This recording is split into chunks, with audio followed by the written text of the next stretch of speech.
اس وقت جو ہمارے پارلیمنٹیرین جو ہمارے اپوزیشن لیڈر جناب عمر ایوب صاحب، جس کا ایک ٹریمنڈس کنٹریبیوشن تھی اس اسمبلی کی کارروائی میں، اور جس نے اپنا ملک اور قوم کے حوالے سے اس کی جو خدمات ہے، جس طرح اس نے کنٹریبیوشن کی، جس طرح اتنا بولتا تھا، میں آج اس کو خراج تحسین پیش کرتا ہوں۔ ہمارے دیگر ایم این ایز جو رائے حسن نواز صاحب، رائے حیدر علی خان، محترمہ زرتاج گل، اور سینٹ کے جو ہمارا اپوزیشن لیڈر شبلی پراز صاحب، حامد رضا صاحب جو کہ ہمارے سنی تحریک کا چیئرمین تھا، اور وہ اس ہاؤس کی جاندار کردار تھے، ہمارے لطیف چترالی صاحب اور جمشید دستی صاحب، اور اس طرح اور بھی بہت، جس طرح حکومت کے زیر سایہ عدالتوں سے پیسے لی گئے۔ یعنی دلچسپ بات یہ ہے کہ عمر ایوب صاحب کے اوپر جو کیس تھا، اس سے پہلے جو جج تھا ATC کا، اسی سرگودا عدالت کا، اس نے اس کو بری کیا، پھر سے کیس ری اوپن ہو گیا، اور علی عمر ایوب یہ صرف اس طرح نہیں، وہ فیصل آباد میں بھی اس کیس میں ملوث، وہ لاہور میں بھی، وہ پنڈی میں بھی، اور وہ اسلام آباد اور سرگودا میں۔ شاید ایک وقت میں وہ کوئی جن تھا کہ ہر جگہ وہ 9 مئی کے دوران پہنچا ہوا تھا۔ یعنی اس فیصلے سے یہ بالکل واضح ہے کہ یہ فیصلہ جو ہے نا کسی طور پر میرٹ پہ نہیں بنتا، یہ فیصلہ ظلم اور جبر اور 26ویں آئینی ترمیم کے بعد جو جوڈیشری کی پر کاٹے گئے ہیں، جوڈیشری کو بالکل اپاہج کر دیا گیا ہے، اور جوڈیشری کے اوپر جتنا ایگزیکٹو کا رول بڑھایا گیا ہے۔ مجھے بہت افسوس ہے اس پہ کہ عملاً اس وقت جوڈیشری کی سے کوئی توقع کرنا کہ وہ انصاف دے گا۔ یعنی ہم سمجھتے ہیں کہ چلو یہی کیسز ہیں، اس کو آپ میرٹ پہ لے کے آئیں، ہائی کورٹ میں یہ تمام کیسز جو ہے نا اس کو میڈیا کے اوپر چلائیں، اور میرٹ پہ دے کے پوری قوم فیصلہ کرے گی کہ کس قسم کی سزائیں ہیں۔ اصل میں یہ جمہوریت پہ حملہ ہے، یہ ایک فاشسٹ حکومت کا جمہوریت پہ حملہ ہے کہ اس کے خلاف کوئی بولے نہ، کوئی اسمبلی میں بات نہ کرے، کوئی اس کی اپوزیشن نہ ہو، اور جس طرح یہ اسمبلی کا اجلاس چلا رہا ہے، میں اس کے اوپر مجھے شدید تحفظات ہے۔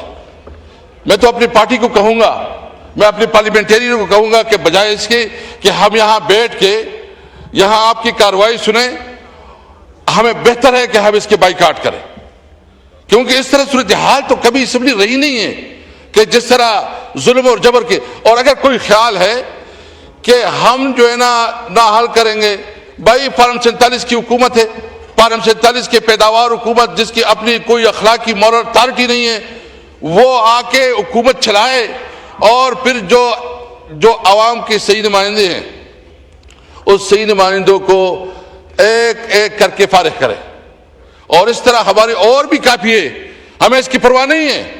دیکھیں، ہم ایک تاریخی جدوجہد کر رہے ہیں، ہم اس ملک کی ساورنٹی کی جدوجہد کر رہے ہیں، ہم اس ملک کی بقا کی جدوجہد کر رہے ہیں، ہم اس ملک میں قانون اور آئین کی بالادستی کے لیے جدوجہد کر رہا ہے۔ عمران خان جو اس وقت جیل میں ہے، وہ تو ضمیر کا قیدی ہے، اس کے خلاف جتنے کیسز ہیں، ہم کبھی نہیں کہتے کہ عمران خان کو آپ رہا کرو، اس کا مطلب یہ ہے کہ ہم کہتے ہیں کہ اس کے تمام کیسز کو میرٹ کے اوپر لے کے آؤ۔ آپ کو پتہ ہے یہاں سارے بڑے بڑے قانون بیٹھے ہیں، وہ یہ بات کر سکتے ہیں کہ جب 1 سال اور 2 سال کسی کیس کا فیصلہ نہ ہوا ہو تو اس کی ضمانت حق بنتی ہے۔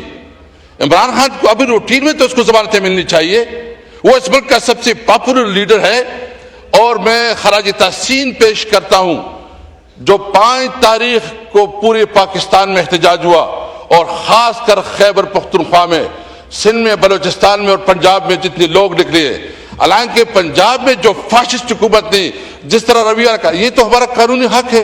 ہم تو جمہوریت میں تو لوگوں کو بولنے کی اجازت ہوتی ہے، لوگوں کو اپنے رائے کا اظہار کرنے کی اجازت ہوتی ہے. یہ حق ہمیں آئین دیتا ہے، قانون دیتا ہے. آپ کیسے ہمارے اس حق کو چھین سکتے ہیں؟ اور دلچسپ بات یہ ہے کہ اسمبلی کو تو ربڑ سٹمپ بنایا گیا. کل جو ہے نا یہاں اسمبلی کی گیٹ کے سامنے پولیس کھڑی تھی. اسپیکر صاحب کی رسپانسبلٹی نہیں تھی کہ اس کو بلاتے، آئی جی پی کو بلاتے. ویسے جو ہمارے جو پارلیمنٹ اور ہمارے اس ہاؤس کی جو بے توقیری ہوئی ہے اور یہاں اسمبلی کے اندر آ کے گرفتاریاں ہوئی، اگر آج اس کا پوچھا جاتا تو یہ نہیں ہوتا. میں پیپل پارٹی سے پوچھنا چاہتا ہوں کہ کیا اس قسم کی جمہوریت آپ کو اچھی لگتی ہے؟ کیا اس کے اوپر آپ کی خاموشی، یہ آپ کو تکلیف خوشی ہے کہ شاید ایک اپوننٹ کو جو نا تکلیف ہو رہی ہے، اپوننٹ کو جو دبایا جا رہا ہے؟ لیکن یہ یاد رکھے کہ یہ جمہوریت کو دبایا جا رہا ہے.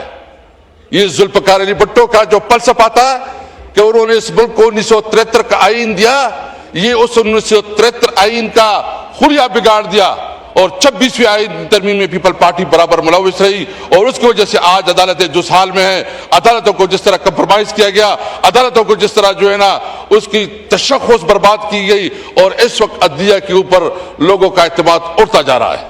دیکھیں ہمارے پاس کیا راستہ ہے. ایک تو بالکل میں یہ واضح کرنا چاہتا ہوں کہ ہم اپنے لافل سٹرگل سے کسی صورت میں پیچھے نہیں ہٹیں گے.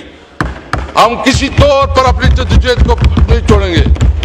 آپ دیکھ رہے ہیں کہ اس وقت جس طرح جبر کیا جا رہا ہے، یہ جو میں صرف پاکستان تحریک صاحب کی بات نہیں کرتا، میں تمام جو یہاں پارلیمنٹیرینوں سے بات کرتا ہوں کہ آپ کی پریویلیجز کدھر گئے. ایک سپرڈنٹ جو 18 گریڈ کا ہوگا یا 19 گریڈ کا ہوگا، وہ آپ کے اپوزیشن لیڈرز، آپ کے ایم این ایز کو رسوا کرتا ہے، 8-10 گھنٹے اس کو بٹھاتا ہے، ملاقات نہیں کرنے دیتا.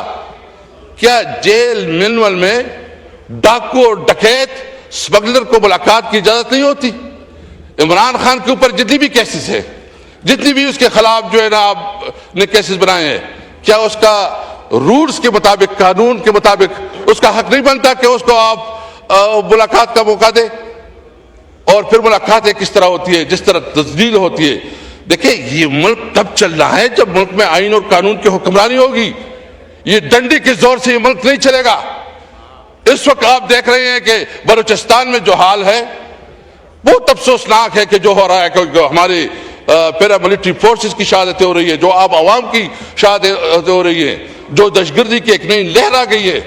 اور ہمارے خیبر پختونخوا جو مرج ایریا ہے، وہاں جو تحریک اٹھی ہے بیداری کی، الوسن پاسون کے نام سے، لاکھوں لوگ اس جلسے میں ہوتے ہیں، لاکھوں لوگ ہوتے ہیں. وہ کیا چاہتے ہیں؟ امن چاہتے ہیں. ہم نے اور کیا مطالبہ کیا؟ ہمیں امن چاہیے. امن کا مطالبہ کرنا، کیونکہ یہ کہتے ہیں کہ ہم آپریشن، بھائی جان آپ نے آپریشن کر کے دیکھ لی، آپ نے کتنے آپریشن کی؟ اس کا تو جائزہ لے کہ آپ کے اس وقت آپریشن کے نتائج کیوں نہیں نکلے؟ کیوں آپ کے تمام آپریشن جو ہے نا ناکام ہوئے؟ بجائے اس کے کہ آپ آپریشن پہ آپریشن کریں، آپ آبادیوں کو مسمار کریں، آپ لوگوں کو گھرے سے نکالیں، آپ لوگوں کو بے عزتی بے توقیری کریں، اپنے عوام کے ساتھ ان کے ساتھ انگیجمنٹ کریں، ان کے ساتھ بات چیت کریں. میں اپنے عوام کی بات کرتا ہوں. اگر آپ کے پاس کوئی دہشت گردوں کا، آپ کے پاس انٹیلیجنس تو رپورٹس ہوگی، آپ انٹیلیجنس اس پہ آپ کارروائی کریں. لیکن یہ کیا ہے کہ آپ نے سوچا ہے کہ ہم باجوڑ میں آپریشن کریں گے، ہم ممن میں آپریشن کریں گے، ہم تیرا میں آپریشن کریں گے، ہم کسی آپریشن کو نہیں ہونے دیں گے. یہ ہمارے سارے جو یہاں بیٹھے ہم کسی آپریشن کو نہیں ہونے دیں گے. ہم سمجھتے ہیں کہ اس کی روٹ کازز دیکھیں. آپ نے افغانستان کے ساتھ تمام بارڈر پہ کاروبار ختم کیا، آپ نے افغانستان کے ساتھ تمام کاروبار بند کیا. ہم نے اپنے وقت میں، آپ کو میں رپورٹ دیتا ہوں کہ ہمارے وقت میں جو خرلاچی، غلام خان اور انگورہ پہ ہم نے نئے کاروبار شروع کی، نئے روزگار شروع کی. ہم نے تورخم پہ فیسلٹی بڑھائی، اور ہم نے سب سے زیادہ جو کیا کہ ہمارے وقت میں 1.7 بلین روپی یہ افغانستان کا ٹریک چلا. آپ ادھر کاروبار کے مواقع دیں. ہم نے اپنے موقع پہ یہ جو پاک افغان ٹرانزٹ ریٹ تھا ہم نے اس میں ایک شک اضافہ کیا کہ ہمارا ٹرانسپورٹ یہ سینٹرل ایشیا اور رشین اسٹیٹ تک جائے گا. یہ تو تاریخی طور پر آپ دیکھیں ہسٹری دیکھیں ہزاروں سال سے یہ کاروبار کا روٹ تھا, تجارت کا روٹ تھا کہ وہاں سینٹرل ایشیا سے لوگ آتے تھے, یہاں کاروبار ہوتا تھا. بھائی ہمیں کاروبار دو, ہمیں روزگار دو, بارڈر پہ جو ہماری فیسلٹیز اس کو انہانس کرو. آپ یقین رکھیں اسی طریقے سے آپ کی ایکسٹریمزم ختم ہوگی, اسی طریقے سے آپ کی دہشت گردی ختم ہوگی. آپ نے فاٹا اور فاٹا پہ ٹیکس لگایا, آپ نے وہاں افغانستان کے ساتھ تعلقات خراب کی اور اس کی وجہ سے آج حالت یہ ہے کہ وہاں مایوسی بڑھ رہی ہے, نوجوانوں کے اندر بے روزگاری بڑھ رہی ہے. اس کے لیے آپ نے خصوصی اقدامات کرنے ہوں گے. میں اس لیے کہتا ہوں کہ ہوش کے ناخن لے. آپ پاکستان کی سب سے بڑی پولیٹیکل پارٹی کو دبا کر یہ تاثر دے رہے ہیں, جو سب سے مقبول پارٹی ہے, جو الیکشن جیت چکی ہے, جو سب سے مقبول لیڈر ہے, آپ اس کو دبا کے آپ تاثر دے رہے ہیں کہ ہم سب کچھ ٹھیک ہے. کون مانے گا آپ کو؟ پوری دنیا کو پتا ہے کہ فارم 47 کی حکومت ہے, اس کی کوئی حیثیت نہیں ہے, کوئی پوزیشن نہیں ہے, کوئی اس کی مورل ویلیو نہیں ہے. آپ نے میڈیا پہ آتے ہیں, میڈیا پہ ابھی مجھے یقین ہے کہ میرا تو کچھ آپ دکھائیں گے نہیں. ابھی جو ہے نا آپ کا ماشاءاللہ جو یوٹیوب پہ بھی بند ہو چکا ہوگا, اور اگر میرے مقابلے میں کبھی کوئی جواب دے گا تو وہ میڈیا پہ بڑھ بڑھ کے بولا جائے گا. دیکھیں اس اسمبلی کی تکریم کو, اس اسمبلی کی ریسپیکٹ کو, اس اسمبلی پارلیمنٹیرین کی جو پریویلیجز ہے اس کو پروٹیکٹ کرے. اسپیکر صاحب کی رسپانسبلٹی ہے کہ وہ اس اسمبلی کی تقریب کو پروٹیکٹ کرے. اس لیے میں کہتا ہوں کہ دیکھیں آپ جتنا بھی دباؤ گے دبے گا نہیں, آپ جتنا بھی زور لگاؤ گے زور کے مقابلے میں آواز خاموش نہیں ہوگا, اور زور سے بڑھے گا. الحمدللہ ہم نے جو کیے, میں خود کل سوابی میں تھا اور جو پوری خیبر پختونخوا میں دیکھے لاکھوں لوگ نکلے ہیں, لوگوں نے مسترد کیا ہے اس حکومت کو اور اس حکومت کی پالیسیوں کو. ہم یہ بات بالکل واضح کرنا چاہتے ہیں کہ آپ کا اتنا بڑا سکینڈل آیا, چینی سکینڈل.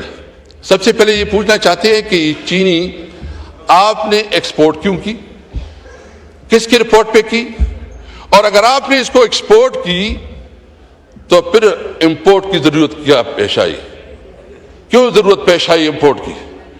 اور اس کی وجہ سے اس وقت جو مارکیٹ میں قلت ہے چینی کی, اس کی ذمہ دار کون ہے؟ میں مطالبہ کرتا ہوں کہ اس کے لیے جوڈیشل انکوائری مقرر کی جائے اور تاکہ حقائق سامنے آ جائے. جو ذمہ دار ہے جس نے اس عوام کا استحصال کیا, لوٹا ہے, اس کا جو ہے نا احتساب کیا جائے.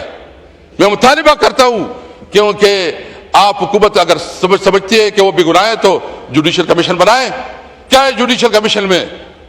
پتہ ہے چلے, عام طور تاثر یہ ہے کہ یہ شریف خاندان کی آپس میں ایک ڈسکشن ہوئی اور اس کے ذریعے جو ہے فیصلہ ہوا اور اس کی وجہ سے جو ہے چینی امپورٹ کی گئی.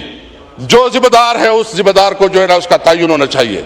اس لیے میں آج یہ بات واضح کرنا چاہتا ہوں کہ جو ظلم اور جبر اور پستائیت چل رہی ہے, اگر کسی کا خیال ہے کہ اس طرح نااہلیوں سے ہم دب جائیں گے, ہم پیچھے ہو جائیں گے, معاملہ تمام میں نے اس کو بے ہاتھ اٹھا کے کہتا ہوں کہ ہم کڑے ہیں عمران خان کے ساتھ, کڑے رہیں گے انشاءاللہ تعالی, اور اس تحریک کو منطقی ہم جہاں تک پہنچ جائیں گے. اس حکومت کی کوئی حیثیت نہیں ہے کہ یہ ملک میں فیصلے کرے.